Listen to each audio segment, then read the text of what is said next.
Ωραία, σας παρουσιάζω την πρίκα μου για το χειμώνα στη Βόρεια Ελλάδα που κάποιες φορές πιάνουμε και μείον.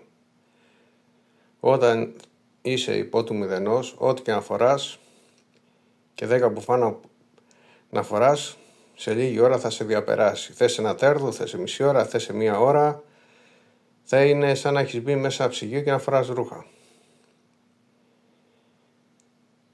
Όλα αυτά τα περισσότερα εκτός από τις κάλτσες, δηλαδή όλα εκτός από τις κάλτσες είναι από το Τέμου. Οι κάλτσες είναι μόνο από τα AliExpress.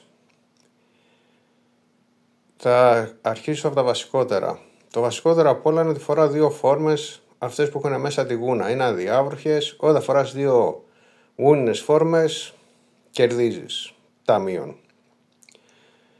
Όταν φοράς αυτό το παπουτσάκι, δεν ξέρω αν είναι 100% αδιάβροχο, αλλά έχει τη γούνα μέσα που παπούτσια με γούνα δύσκολα βρίσκει στο εμπόριο και με την τιμή αυτού με τίποτα 15-20 ευρώ που κάνει. Αν φορέσει και αυτό το νάιλον κάλτσα προστατευτικό αδιάβροχο, πες όπως θες, πάνω από τα παπούτσια, κερδίζεις ταμείον. Συνήθως στις 3 ώρες αρχίζουν και παγώνουν τα άκρα μου. Αν έχω τις θερμαινόμενες καλτσούλες, κερδίζω πάλι χρόνο. Δηλαδή μόλις σταματήσω λίγο, πατήσει το πόδι μου το πέλμα στο έδαφος, ζεσταίνονται πάλι τα πόδια μου, γιατί αυτές οι κάλτσες ζεσταίνουν από κάτω. Και τελευταίο, τα γάντια, που τα γάντια είναι σωτήρια. Δηλαδή θερμαινόμενα γάντια με 7 ευρώ πως το κάνουν, σαν να φοράς, σαν να έχεις θερμαινόμενα grip.